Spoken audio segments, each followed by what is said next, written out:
À la une de l'actualité, l'intervention annoncée de la CEDEAO au Niger, le Sénégal en ordre de bataille. Un bataillon en formation de pré-déploiement. Il s'agit du DETSEN 12 qui était prévu pour la MINUSMA au Mali. Modification du code électoral en vue de permettre à Khalifa Sall et Karim Wade de compétir à la présidentielle de 2024. Une trentaine de députés du groupe parlementaire Yewwi Askan Wi saisit le Conseil constitutionnel en annulation. Les députés de Taxawu Sénégal se démarquent de l'initiative. Le Covid-19 toujours dans nos murs, pas d'augmentation du nombre de cas, mais les autorités sanitaires appellent à la vigilance en cette période de grippe saisonnière. Et puis, dans notre rubrique Point de vue, nous débattrons de la ruée de grands joueurs, dont plusieurs stars sénégalaises, vers le championnat de football de l'Arabie Saoudite. Pourquoi certains pays arabes rivalisent-ils dans ce domaine depuis quelque temps? Réponse dans quelques minutes avec nos deux intervenants du jour. À la mise en onde de ce journal, Lamine Sow.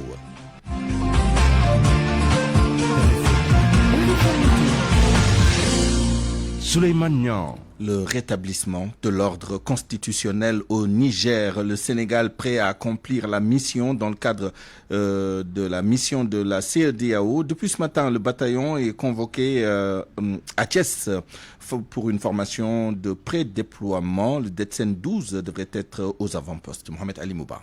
Tout porte à croire que c'est la mission qui devait assurer la relève au Mali dans le cadre de la MINUSMA qui va être déployée au Niger. La DETSEN 12, 850 hommes restés au Sénégal après que le Mali a décidé de mettre fin, vous le savez, à la MINUSMA, la mission des Nations Unies déployée au Mali. Pour le moment, rien n'est encore spécifié, mais il s'agit d'un rassemblement pré-déploiement, une sorte de formation pour préparer les militaires à la mission. La formation de mise à niveau peut durer un mois, peut-être même un mois et demi, mais tout dépendra de l'évolution des discussions sur le terrain entre la junte et la CEDEAO. Au début fermé à toute négociation, la junte commence à s'ouvrir, à dialoguer. En tout cas, en cas d'intervention, il s'agira d'une mission d'imposition de la paix, l'emploi de la force sous le chapitre 7 des Nations Unies. Il est 12h02. Le reste de l'actualité avec le procès en appel des députés Massata Samb et Mamadou Niang renvoyés au 20 novembre pour plaidoirie à la demande de la partie civile. Les deux députés du PUR qui ont déjà purgé leur peine ont été condamnés en première instance le 2 janvier dernier à 6 mois ferme, 100 000 francs CFA d'amende et 5 millions au titre de dommages et intérêts pour coups et blessures volontaires et menaces de mort au préjudice de leurs collègues Amin Ndiaye Nibi. Restons à l'Assemblée nationale où les députés du groupe parlementaire Yewwi Askan Wi ont déposé vendredi un recours pour l'annulation de la loi modifiant le code électoral, une loi qui a été votée le 5 août dernier. Ils jugent cette loi anticonstitutionnelle parce qu'elle viole le principe d'égalité des citoyens devant la loi.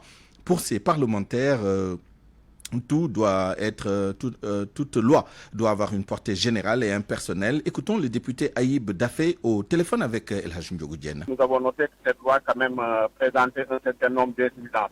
Bien sûr, il y a quelques améliorations qu'on a notées sur la rédaction de la 28 et de la 29 concernant l'éligibilité, mais nous avons pensé que c'était insuffisant et que cette loi, en tout cas, était toujours attentive toujours aux libertés, notamment le principe des citoyens devant la loi, la liberté de candidature et également elle violait le principe d'individualisation et de nécessité des peines. Parce que ce qu'on a déploré, c'est qu'on a maintenu encore les peines accessoires et sont des peines automatiques pour des délits parfois mineurs. On peut être privé de ses droits civils et politiques. Donc, alors que pour nous, la déchéance des droits civils et politiques est prononcée par le juge conformément au principe de la séparation des pouvoirs et conformément à l'acte 34 du code pénal. Donc, on doit rapatrier dans le code pénal toutes les peines, donc qu'elles soient des peines accessoires ou des peines complémentaires. Ce que nous avions pensé, ces peines n'ont rien à faire dans le code électoral. Donc, nous avons également vu que cette loi était quand même circonstancielle et ne permettait pas de régler les problèmes liés à la déchéance, en tout cas des droits civiques et politiques qui a privé, par exemple, en 2019, d'élection présidentielle, le président Karim Wade, le président Khalifa Sall. Et aujourd'hui, il y a une tentative de faire la même chose pour le président Ousmane Sonko.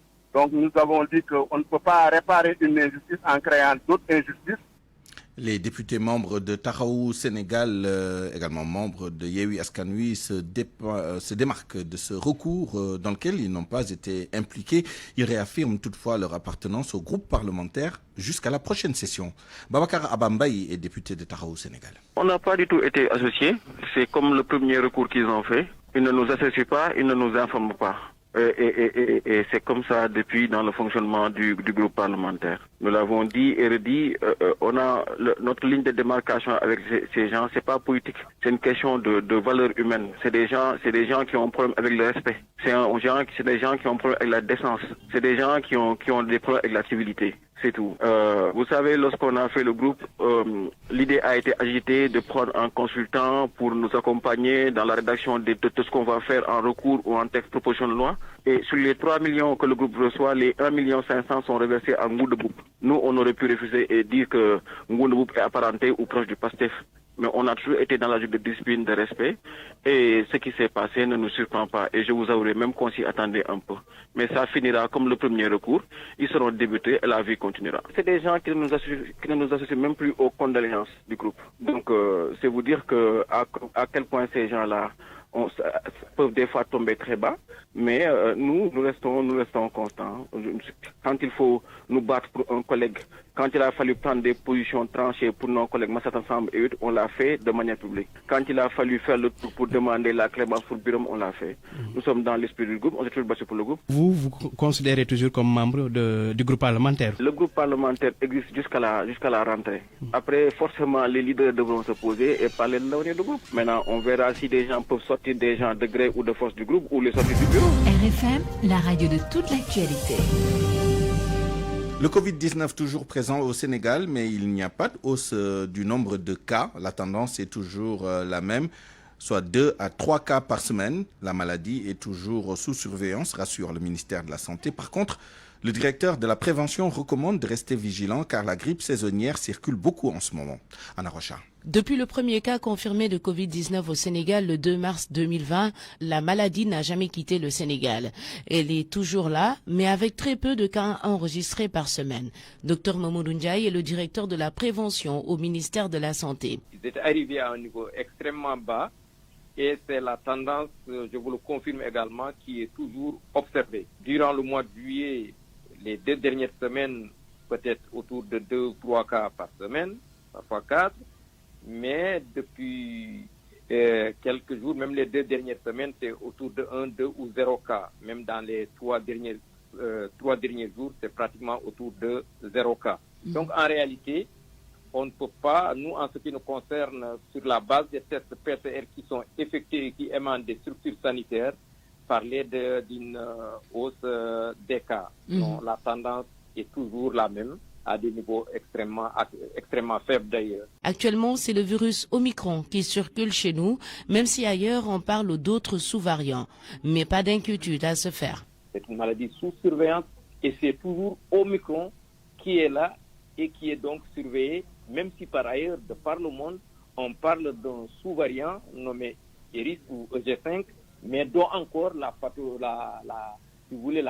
ou bien en tout cas l'agressivité, si vous voulez, entre guillemets, reste la même. C'est pratiquement du Omicron qui est là. Donc il n'y a pas de préoccupation majeure sur la base des données dont nous disposons actuellement. Par contre, en cette période de saison des pluies, le ministère de la Santé recommande de suivre certains gestes barrières comme le port de masque, le lavage des mains ou encore la vaccination contre la grippe saisonnière, particulièrement chez les personnes âgées.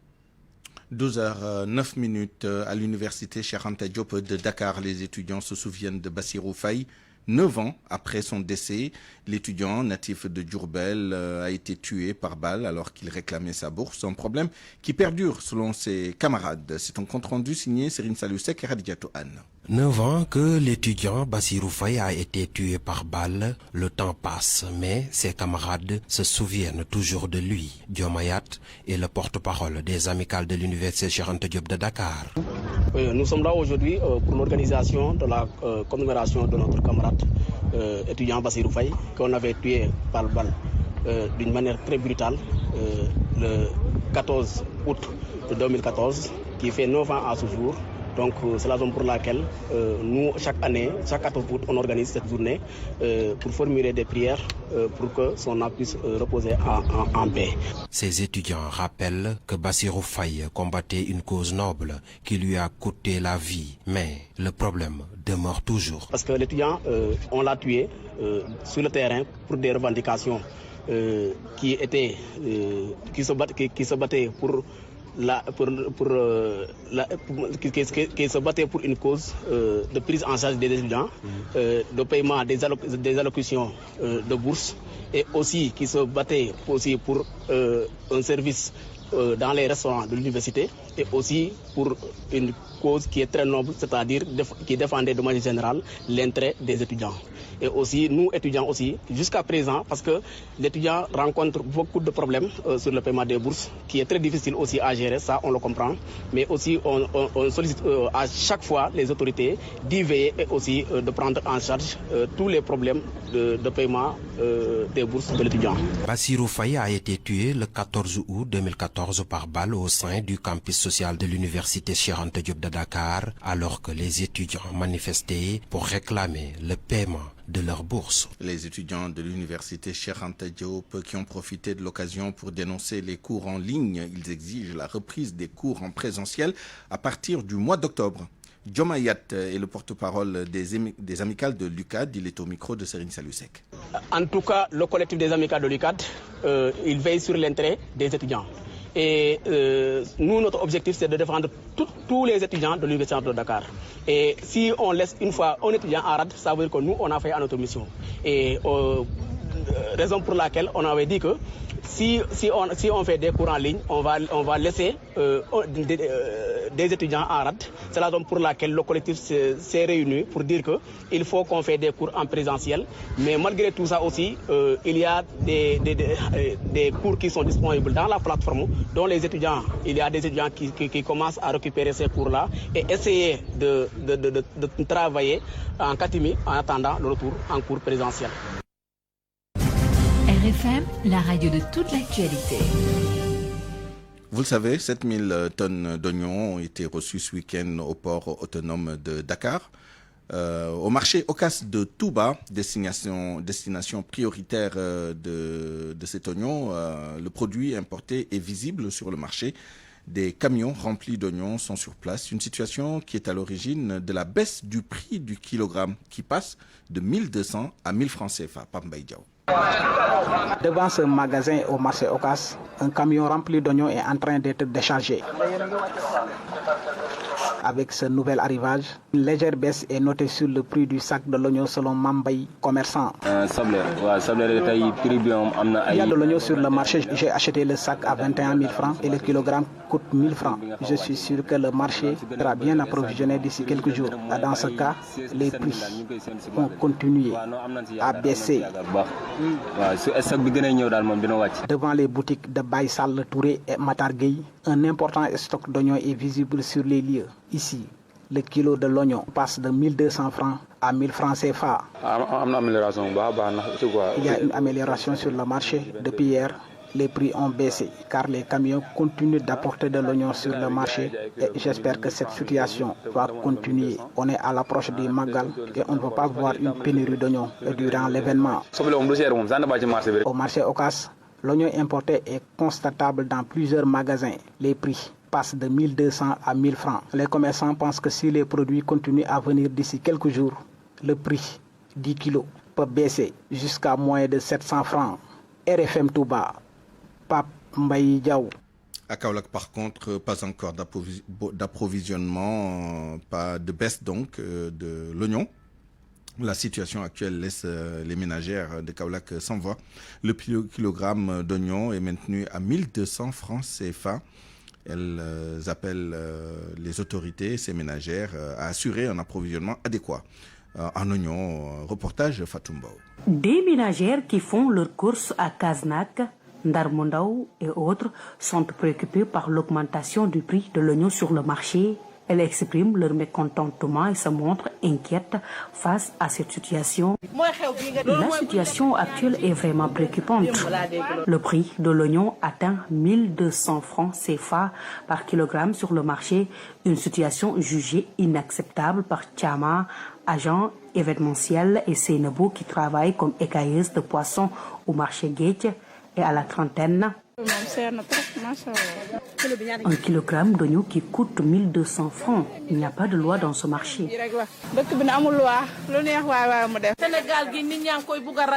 Nous sommes préoccupés par notre pays, le Sénégal. J'ai acheté un sac d'oignons à 22 500. Vous voyez, la rareté de ce produit horticole explique cette situation. Selon Yaï Seynabou, la vendeuse d'oseille exprime son indignation face au silence des autorités. Il n'y a que l'oignon local sur le marché et en quantité insuffisante. Raison pour laquelle les commerçants font ce qu'ils veulent. Les autorités doivent aider le plus rapidement possible les consommateurs. Le panier de la ménagère est encore secoué par la hausse des prix des denrées. À cela s'ajoute le prix exorbitant de l'oignon fixé actuellement à 1200 francs le kilogramme, malgré l'annonce de la disponibilité des tonnes d'oignons sur le marché. Fatou Kaulak, Radio Futur Média. À Kaolack, il est 12h16. La météo annonce des pluies entre le 15 août, des pluies intenses, jusqu'au 17 sur l'ensemble du territoire national. Ces pluies sont attendues à Dakar, Mbour, Ziguinchor. Elles se maintiendront à Saint-Louis, en Casamance, ainsi que sur la Petite Côte. Détail avec Pape Ngor Ndiaye, ingénieur prévisionniste à l'ANACIM. Aujourd'hui, 14 août 2023, nous avons lancé un BMS, un bulletin météo spécial, qui relate des pluies intenses qui sont attendues sur tout le pays entre demain le 15 août jusqu'au 17 août 2023. Donc déjà demain, le 15, nous nous attendons à des pluies à l'est du pays, vers Kédougou, Tambacounda et aussi Matam, demain au courant de l'après-midi. En fin d'après-midi et nuit, ces pluies intenses intéresseront la Casamance, mais aussi le centre du pays, entre Diourbel, Fatick, Kaolack et vers Kaffrine. Et plus tard, la nuit du 15 allant à la matinée du 16, ces pluies sont attendues entre Dakar, Thiès et Mbour. Donc pour la journée du 16, les pluies intéresseront en plus des localités précitées les régions nord du territoire sénégalais, entre Saint-Louis, Louga, Linguère, Podor et Matam. Donc des pluies qui se généraliseront donc sur l'ensemble du territoire pour la journée du 16 et se maintiendront aussi le 17 sur la façade ouest du territoire sénégalais, entre la Casamance, la Petite Côte, entre Kaolack, Fatick, allant vers Mbour, mais aussi Dakar et les localités nord du territoire sénégalais. Donc en gros, c'est des pluies intenses qui dépasseront les 50 mm en 24 heures sur l'ensemble du territoire sénégalais entre le 15 et le 17 août 2023. RFM. L'actualité internationale.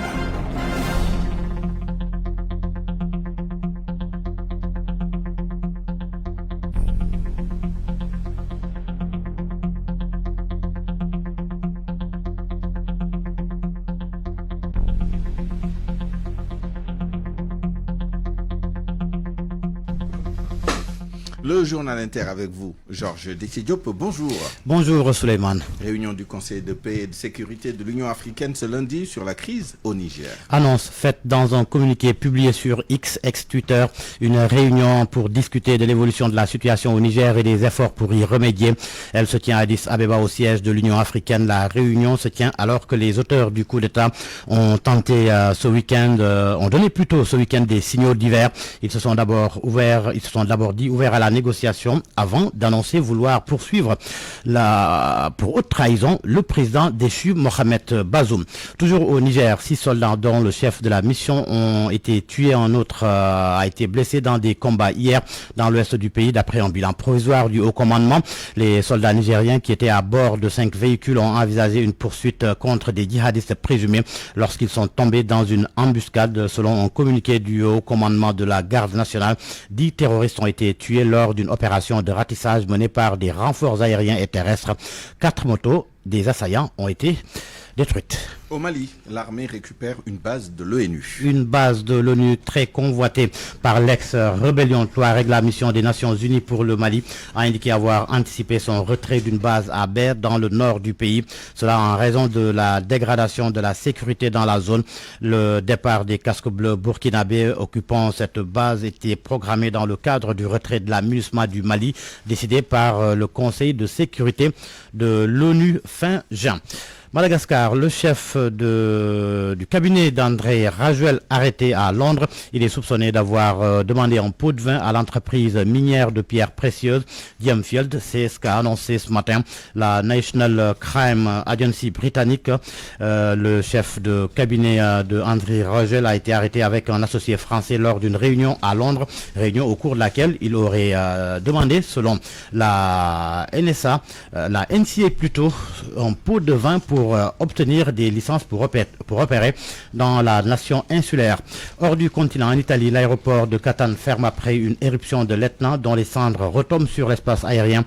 Tous les vols au départ et à l'arrivée sont annulés lundi jusqu'à 20h, a indiqué sur son site la société gestionnaire de l'aéroport sicilien de Catane. En Inde, au moins 24 personnes sont mortes, dont 9 dans l'effondrement d'un temple et des dizaines d'autres sont portées disparues. Ces drames sont survenus après d'intenses précipitations qui ont provoqué des inondations et des glissements de terrain. Plusieurs jours de pluie Souleymane, pluie torrentielle, ont détruit des ponts et des bâtiments, emporté des véhicules dans les États de l'Uttarakhand et de l'Himachal Pradesh, situés dans le nord de l'Inde. Le journal international à l'instant. Georges Détié Diop, merci. Parole aux auditeurs.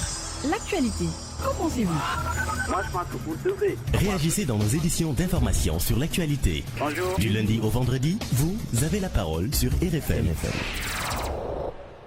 Dans notre rubrique Point de vue, nous débattrons de la ruée de grands joueurs, dont plusieurs stars sénégalaises, vers le championnat de football de l'Arabie Saoudite. Pourquoi certains pays arabes rivalisent-ils dans ce domaine depuis quelque temps? Réponse dans quelques minutes avec nos deux intervenants du jour. Omar Sharif Ndaou, qui est journaliste sportif, et Abdoulaye Dabo, journaliste sportif également.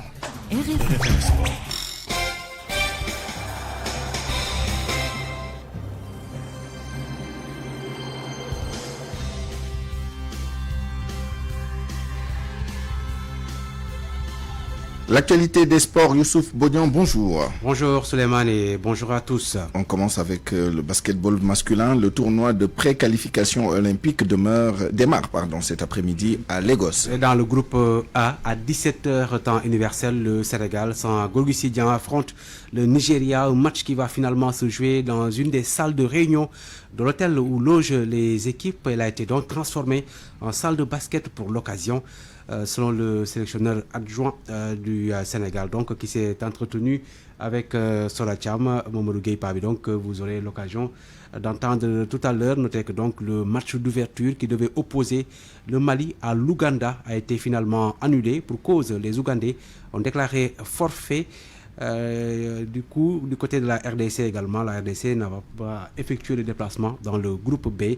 On retrouve le Cameroun, la Guinée et la Tunisie. On va revenir sur ce match du Sénégal qui va se jouer donc à 17h temps universel avec Solatiam. À quelques heures du démarrage du tournoi pré-qualification olympique, le pays hôte n'a pas encore terminé les derniers réglages techniques, nous dit le sélectionneur adjoint Mamadou Gueye Pabi. La situation au Nigeria, c'est que rien n'est prêt. Nous n'avons même pas de terrain, le terrain n'est pas homologué, on est obligé de jouer dans la salle de conférence de l'hôtel où nous logeons et le terrain n'est pas encore prêt. Peut-être ce sera prêt d'ici ce soir à l'heure du match. Le terrain n'est pas délimité, les cerceaux ne sont pas serrés.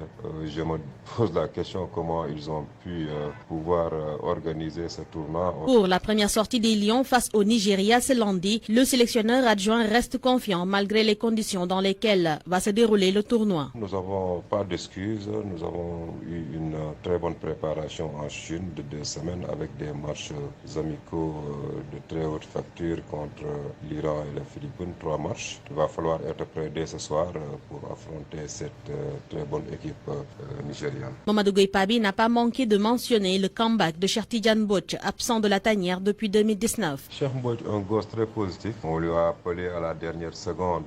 Il a tout laissé tomber pour venir défendre les couleurs de la nation. On retire un grand chapeau.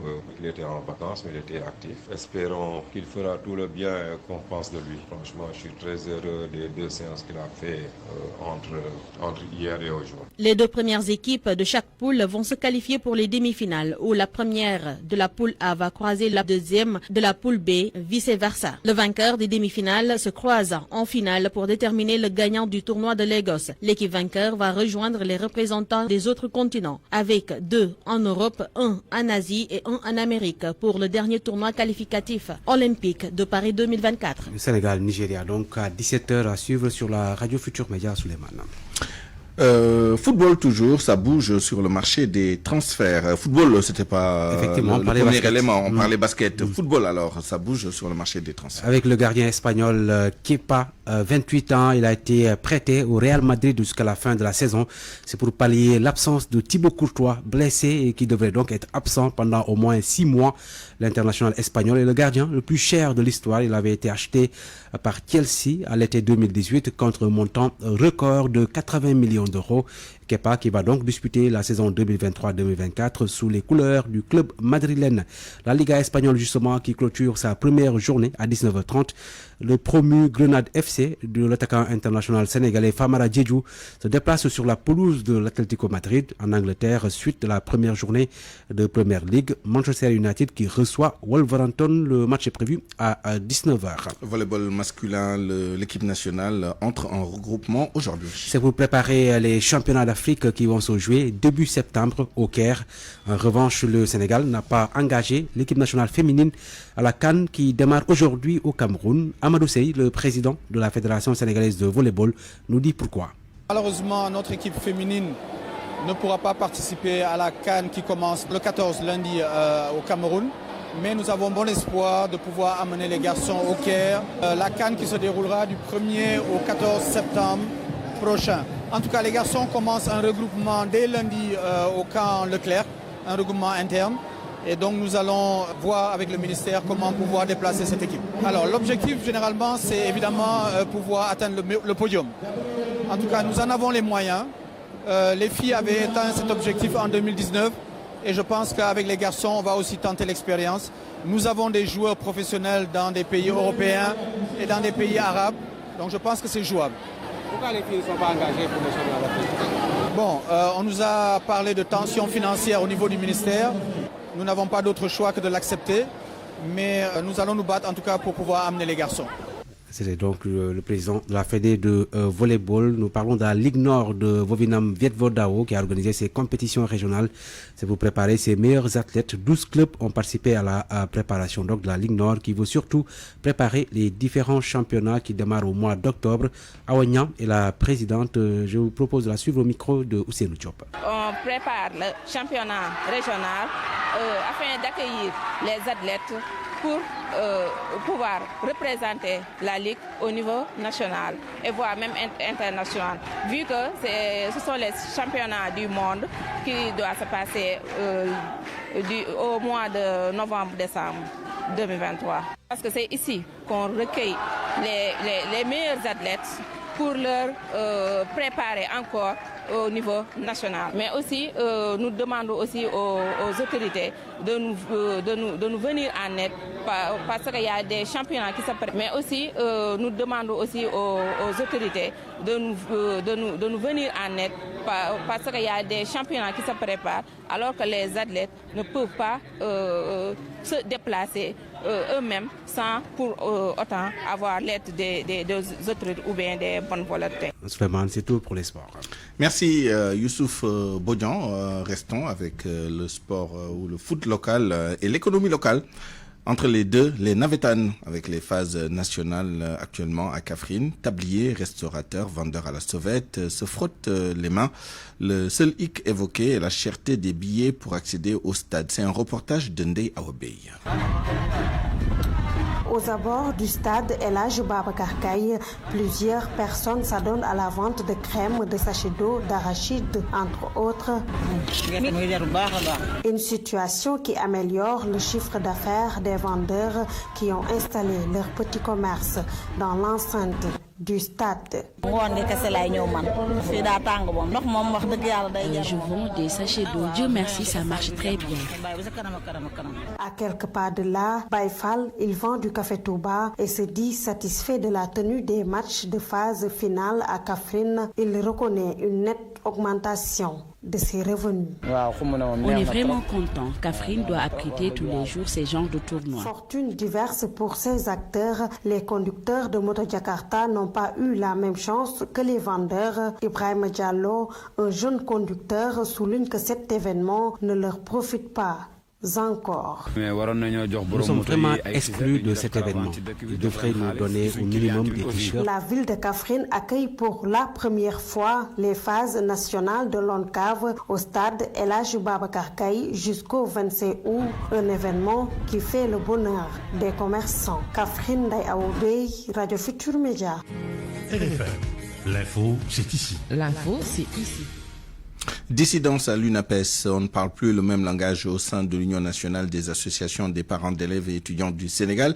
Le renouvellement de l'instance en question, initialement prévu en décembre de chaque mandat, enfin tous les 4 ans, a fini par diviser la structure. L'ancien trésorier se réclame président élu et l'équipe qui dirige jusque-là menace d'ester en justice. Voyons tout cela avec Koumba Sandiane Faye. Si ça continue, nous allons véritablement rester en justice pour leur demander de laisser ce logo-là. Abdoulaye Fane, président de l'UNAPES, brandit des menaces.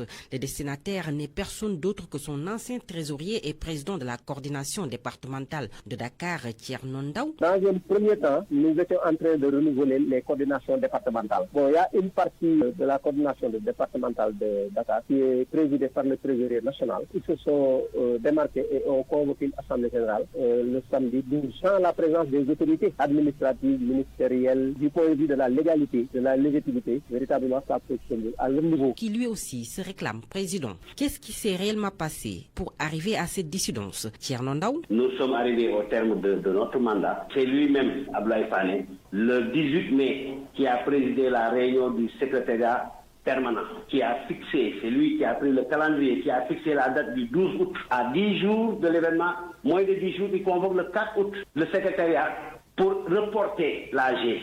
Le premier secrétariat, sur les 11 membres de droit, 9 étaient présents. Ils ont validé. Sur le secrétariat du 4 août, qui a prononcé le report, sur les 11 membres de droit, 5 étaient présents. Quant à Abdoulaye Fane, qui dirige depuis 8 ans 2 mandats de 4 ans l'instance, rien n'a encore changé. Il n'y a qu'une seule UNAPES et cela restera ainsi. Le premier problème auquel ils seront confrontés, l'entête, le logo de l'UNAPES appartient à l'Union nationale dont moi je suis le président. Thierno Ndaw, qui se met déjà dans la peau du président de l'UNAPES et les textes pour lui sont clairs. Les régions sont venues, Dakar est venu, on a tenu notre assemblée générale. Et maintenant, on va s'adresser à qui le doit. Les menaces, on l'attend. Renouvellement de l'instance avec une nouvelle équipe, déjà actée ou pas, chacun des deux camps campe sur sa position. En attendant la date du 20 décembre prochain, initialement prévue pour une assemblée générale, après celle du 21 décembre 2019.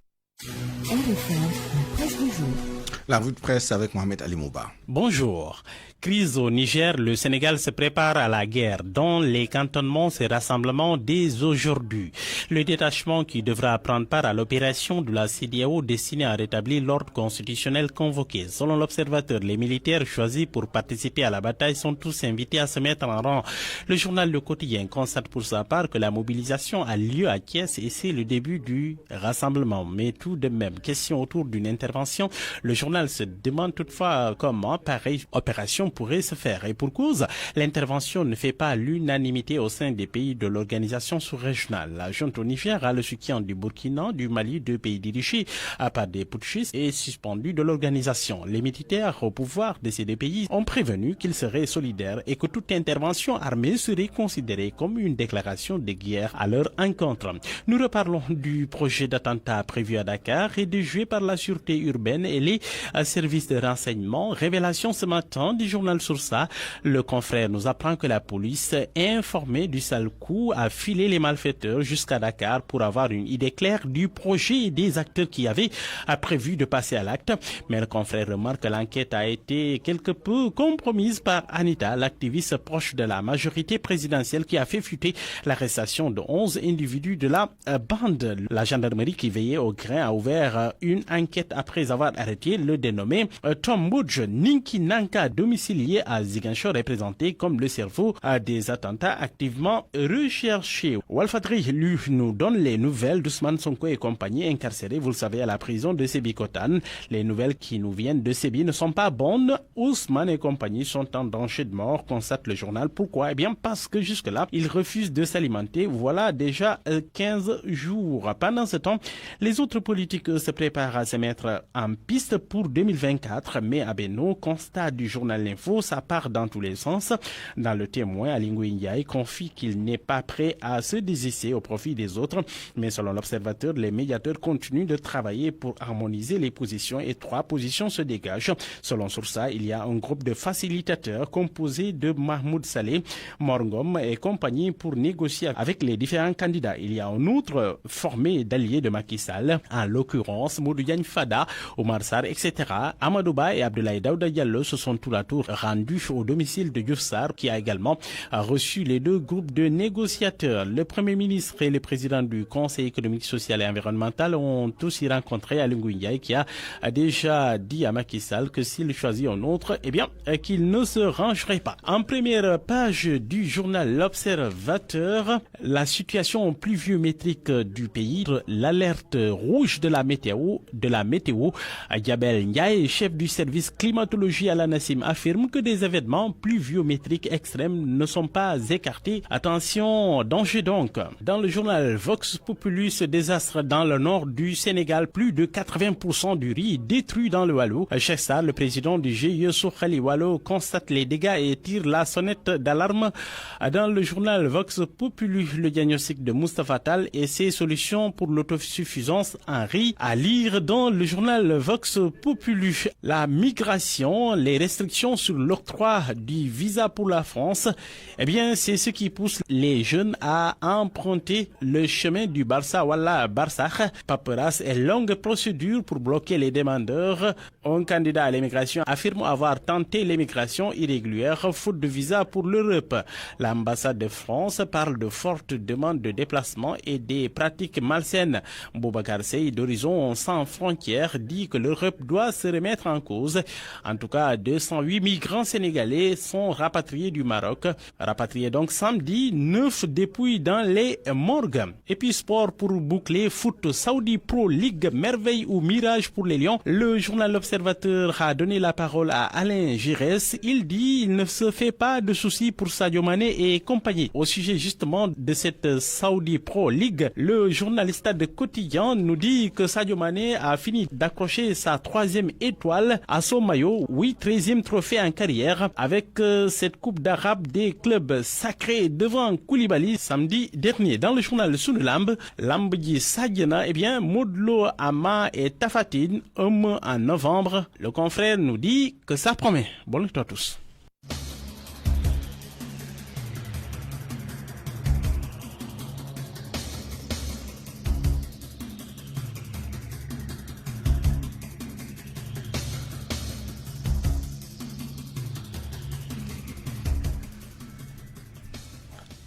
À 12h38 maintenant, bienvenue dans notre rubrique Point de vue.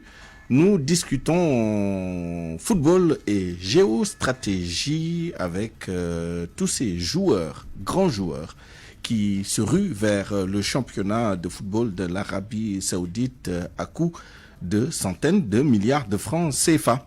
Pourquoi certains pays arabes rivalisent-ils dans ce domaine depuis quelque temps? Réponse avec nos 2 intervenants du jour. Omar Sharif Ndaw, ancien footballeur en Arabie Saoudite et actuellement journaliste sportif. Bonjour Omar Sharif Ndaw. Bonjour. Nous sommes également avec notre doyen Abdoulaye Dabo, journaliste sportif. Abdoulaye Dabo, bonjour. Bonjour Jules, bonjour Suleiman. Alors, je commence avec vous, Abdoulaye Dabo. Le dernier en date, c'est Neymar qui a signé aujourd'hui un contrat de 90 millions d'euros, soit quelques 58 milliards de francs CFA, qui va être payé près de 100 milliards de francs CFA par an pendant les 2 prochaines années. Et avant lui, il y a eu Ronaldo, 11 milliards de francs CFA par mois. Sadio Mané et Kalidou Koulibaly qui sont payés également à coups de milliards par an. Au moins 1 milliard par mois pour Kalidou Koulibaly et plus de 2 milliards par mois pour Sadio Mané. Comment expliquez-vous ces offres absolument étourdissantes par le championnat saoudien aux footballeurs du monde? Est-ce que l'Europe devrait craindre de perdre sa domination du football mondial au niveau des clubs, voire au niveau des nations? Oui, c'est vrai que ce sont des chiffres qui donnent le tournis finalement, lorsque vous évaluez les footballeurs en milliards. Pour notre tiers-mondiste, c'est complètement fou et alléchant à la fois. Mais enfin, je pense que c'est une opération qui a un triple objectif. Il y a des objectifs purement sportifs. D'abord, tenter de rehausser le niveau du football, vendre aux yeux du monde les grandes infrastructures qu'il y a et l'organisation et une certaine gestion aujourd'hui de la chose sportive. Mais deuxièmement, il y a des objectifs purement géostratégiques de l'Arabie Saoudite. Jusqu'ici, ce qu'on retenait, c'est un, le pétrole, deux, une destination religieuse avec la Mecque, pas autre chose. Donc aujourd'hui, c'est une diplomatie par le sport qui passe par le recrutement massif, l'arrivée en masse de toutes ces icônes du football. Et enfin, je crois que troisièmement, ça rejoint un peu l'aspect économique. Il faut un tourisme beaucoup plus soft, comme il l'a appelé le soft power. Alors ça fait que l'épicentre de toute l'économie du football se déplace vers l'Arabie Saoudite avec des droits qui vont être super élevés, avec un pays qui va être médiatisé pas pour la guerre, pas pour des autres choses que pour le foot. Et voilà, donc je pense que ce sont des objectifs qui se sont fixés à travers cette vaste opération, n'est-ce pas, de séduction à coups de milliards. Nous reviendrons plus en détail sur chaque aspect que vous avez évoqué tout à l'heure, si nous en avons le temps. Mais avant cela, Omar Sharif Ndao, je rappelle que vous êtes un ancien joueur de football, dont la carrière malheureusement a été un peu abrégée par une blessure. Aujourd'hui, vous êtes reconverti journaliste sportif. De votre expérience aujourd'hui, quel est le regard que vous portez sur cette évolution du football saoudien? Est-ce que le championnat vaut toutes ces sommes astronomiques qui sont dépensées par les Saoudiens pour recruter des joueurs? Est-ce qu'il y a par exemple un public? Est-ce qu'il y a un marché réellement sur place pour justifier cela? Bon, merci de m'avoir invité d'abord à participer à cette émission et de saluer aussi mon doyen Abdoulaye Dabo. Et je tenais juste à faire une précision. En fait, moi, je n'ai jamais joué en Arabie Saoudite. Ah, pardon. J'ai vécu là-bas. En fait, j'avais les possibilités de jouer, mais c'est mon papa qui ne voulait pas que je joue. Ah, autant pour moi. Voilà. C'est peut-être les informations qui n'ont pas été très précises.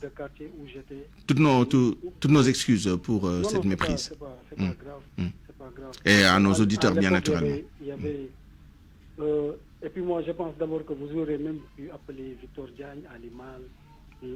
Mais vous êtes à votre place, hein? Vous êtes journaliste sportif et vous avez vécu là-bas. Vous connaissez très bien le championnat saoudien, si je ne m'abuse. D'où la question que je vous pose. Est-ce que vous comprenez justement toute cette stratégie de l'Arabie Saoudite avec toutes ces sommes qui sont dépensées pour recruter des joueurs parfois en fin de carrière, hein? Oui. Bon, je ne dirais même pas en fin de carrière. Parce qu'à l'époque, peut-être quand Batefeme Gomis allait en Arabie Saoudite en 2018, il était très opérationnel au niveau même du football européen. Mm-hmm. En fait, pour moi, je pense que les Européens n'ont pas vu venir. Pour moi, c'est une menace qui les guette. Et maintenant, ils font peut-être tout pour essayer de marginaliser ces joueurs qui sont partis en Arabie Saoudite. Mais je vous dis une chose. Pour moi, la bonne question, est-ce que c'est la bonne stratégie? Pour moi, la bonne question, c'est est-ce que vous avez vu un joueur saoudien quitter l'Arabie Saoudite pour aller dans un club. S'il y en a, ils font pas légion. Pourquoi? Parce qu'ils ont toujours été dans les meilleures conditions. Maintenant, peut-être c'est avec la venue des stars mondiales, comme on l'a dit, Cristiano, Neymar, Sadio Mané, avec ces sommes faramineuses. Mais je vous dis une chose, un prince saoudien, par exemple, qui est content d'un tel joueur, par exemple, il peut voir que Sadio Mané a fait aussi un très grand match. Il peut même lui offrir, dès la sortie des vestiaires, l'équivalent de son contrat, ou bien même plus. Donc, l'argent... Ça va être difficile, avec les montants engagés actuellement. En fait, peut-être que vous ne pouvez pas comprendre ces réalités. Ah si, on peut tout comprendre, ne vous inquiétez pas. Voilà, parce que je donne juste un exemple. Par exemple, lors du Ramadan, c'est ce qu'on appelle leur nawetan. Les équipes de quartier, je dis bien les équipes de quartier, paient beaucoup mieux que certains clubs de L1 même en Europe, pour te dire. Donc c'est tout. Ce sont ces dates, ça date de 1997. On n'était même pas dans les années 2000. Mais cher Omar Sharif, pardon, vous pensez que des joueurs de la trempe de Ronaldo, de Neymar, de Sadio Mané, Kalidou Koulibaly et Tutti Quanti iraient jouer en Arabie Saoudite juste parce qu'il y a une chance sur 2 ou sur 1000 qu'un prince ou qu'un supporter, un fan archi riche, leur donne l'équivalent de leur contrat comme ça? Ce que je peux vous dire, vous savez, le déclic, pour moi, c'était lors de la Coupe des Confédérations que l'Arabie Saoudite avait organisé, je pense que c'était en 97. Avec le Grand Brésil qui a gagné le trophée, il y avait Ronaldo, El Fenomeno, il y avait Romario, il y avait Kaka, il y avait tellement de stars. Et ces Saoudiens-là, quand ils ont vu ces jours-là, ils se sont dit, mais maintenant, pourquoi nous ne pas faire comme, essayer d'amener ces gens-là? Ce n'est pas ces deux... C'est pas nouveau. C'est pas nouveau que les Saoudiens ont commencé à contacter. Mais même Diego Maradona, il a été contacté par l'Arabie Saoudite. Je ne sais pas si vous vous rappelez, c'est quand Marseille essayait de contacter Diego Maradona. Même l'Arabie Saoudite avait contacté Diego Maradona. Le fait est que ces joueurs n'ont jamais accepté d'aller rejoindre le championnat. Mais maintenant, la réalité, elle est là. Il ne faut plus dire championnat exotique. Il ne faut plus le dire. Parce que les venus là, les transferts des joueurs au niveau de l'Arabie Saoudite, ça ne fait que commencer. Parce qu'ils ont mis une stratégie très je veux bien vous croire avec autant d'argent. Sur le volet, et là je m'adresse à Abdoulaye Dabo, sur le volet géostratégique, on a vu aussi qu'il y a une certaine rivalité entre l'Arabie Saoudite et le Qatar, mais les stratégies ne sont pas les mêmes. Le Qatar a plutôt investi de l'argent en Europe, dans les infrastructures, dans les équipes, etc. Mais l'Arabie Saoudite fait exactement le contraire, c'est de faire venir les joueurs sur place. Qu'est-ce que vous en pensez? Oui, en fait, je pense que les deux stratégies se rejoignent un peu dans l'approche commerciale à l'extérieur. Parce que les Saoudiens aussi, c'est vrai que le royaume en tant que tel ne s'est pas engagé comme le Qatar l'a fait, mais de richissimes Saoudiens sont aujourd'hui propriétaires de beaucoup de clubs en Europe. Ça, c'est un. Deuxièmement, l'autre chose, c'est d'avoir mis en place près de 600-700 milliards donc de fonds pour redimensionner les clubs, leur donner un autre attrait. Donc tout ça participe d'une stratégie qu'ils ont mise en place. Alors à côté du foot, ils vont développer certaines choses comme le tennis, comme les courses de chevaux. Bon, enfin déjà ils sont assez rattachés à ces sports-là. Mais je pense que l'un dans l'autre c'est pratiquement la même chose. Aujourd'hui, on a juste envie de casser un tout petit peu la domination économique de l'Europe sur le football. Bon, ça a commencé par les Américains dans les années 70, ensuite les Japonais ont pris le relais dans les années 80. Aujourd'hui, l'Arabie Saoudite, fort de toutes ces expériences-là, a pu développer une toute autre stratégie. D'abord, eux savent qu'il y a la passion sur place, il y a également vraiment de très belles infrastructures. Donc, il faut pouvoir exploiter tout ça et pouvoir en faire finalement une c'est un vaste débat, malheureusement on n'a pas le temps de voir... comme débat aujourd'hui. Exactement. Si on voit que, qui aurait pensé, qu'une grande chaîne comme Canal aurait acheté des droits en Arabie Saoudite? C'est impensable. Exactement. Voilà, mais depuis lundi, on est en train de suivre quand même nos Sadio Mané, nos Khalidou Koulibaly. À votre avis, est-ce que c'est disons, un phénomène qui va durer? Omar Sharif le disait tout à l'heure, il est convaincu que le phénomène ira grandissant, mais on a vu que la Chine a essayé la même stratégie, ça a fait un peu long feu, avec des joueurs qui sont partis, qui sont revenus, ça n'a pas pris. Et vous, quel est votre pronostic, disons? Oui, je pense que c'est pas un épiphénomène, hein. C'est vraiment une lame de fond. Voilà, une stratégie globale qui va changer complètement le visage de l'Arabie Saoudite et qui va changer le regard du monde entier sur ce royaume-là. Parce que, vous savez, le sport, on dit, c'est la diplomatie qui donne la parole au peuple. Donc, qui transcende tous les clivages, qui va au-delà de tous ces conflits et au-delà. Donc, je pense qu'aujourd'hui, en s'ouvrant davantage à partir du sport, on est en train de créer une autre image et peut-être un autre écosystème qui n'a rien à voir avec la vente traditionnelle du pétrole seulement. N'est-ce pas? Donc, ça devient un tout autre produit, tout neuf. Avec l'argent au centre. C'est pas nouveau que l'argent soit au centre de tout. Avec beaucoup d'argent. Omar, merci beaucoup, Abdoulaye Dabo, journaliste sportif. Voilà. Et Omar Sharif Ndao, je termine avec vous. On vous a bien compris. Hein, vous pensez que c'est un phénomène qui va s'amplifier avec plus de joueurs qui vont répondre à l'appel des sirènes, disons, saoudiennes. Mais d'après vous, est-ce qu'il faut encadrer ce mouvement? Est-ce que la FIFA, l'UEFA ou d'autres instances devraient quand même mettre des garde-fous pour que l'argent ne soit pas le seul élément déterminant dans le développement du football? Oui, je pense que certes, ces instances-là vont essayer de faire quelque chose. Mais rassurez-vous, pour moi, en fait, les Saoudiens, pour moi, ils font partie des meilleurs stratèges du monde. Rien qu'à voir avec la Kaaba, Médina, etc. Et je vous dis une chose, mais allez demander à Amadou Diaba comment il a révolutionné l'athlétisme saoudien. Est-ce que vous avez une fois vu un Saoudien être médaillé dans les Jeux Olympiques ou bien dans les Mondiaux? Mais c'est grâce à Amadou Diaba. Ces recrutements-là, ce n'est même pas... Bon, peut-être le football, c'est beaucoup plus visible, mais même au niveau de la police, les Saoudiens avaient les moyens de recruter ici des policiers qui ont formé même les policiers saoudiens. Pour te dire, et j'en sais quelque chose. Donc, pour moi, peut-être la FIFA, l'UEFA, tout ça, là, vont essayer de mettre des garde-fous. Mais ce sera très difficile. Ça n'arrêtera pas la vague. Ça n'arrêtera pas la vague. Mais merci. Cristiano Ronaldo, il a tout ce qu'il a dans le monde. Mais quand vous lui... Mais ces sommes-là, pour moi, c'est même malhonnête même de les refuser. En tout cas, merci beaucoup. Et puis maintenant, allez faire un tour juste à l'ambassade de l'Arabie Saoudite. Vous allez voir actuellement les nouvelles demandes de visa. C'est le centre de gravité du monde qui est en train de se déplacer, effectivement. En tout cas, on vous a bien compris. Les joueurs et les joueurs même. On vous a bien compris, Omar Sharif Ndao. Merci beaucoup à vous aussi. On vous retrouvera tous les deux dans la version Wolof de ce débat dans 1 heure environ. À 12h52, c'est la fin de cette édition. Je vous remercie de l'avoir suivi. Merci à toute l'équipe qui l'a préparé et réalisé, à la rédaction en chef.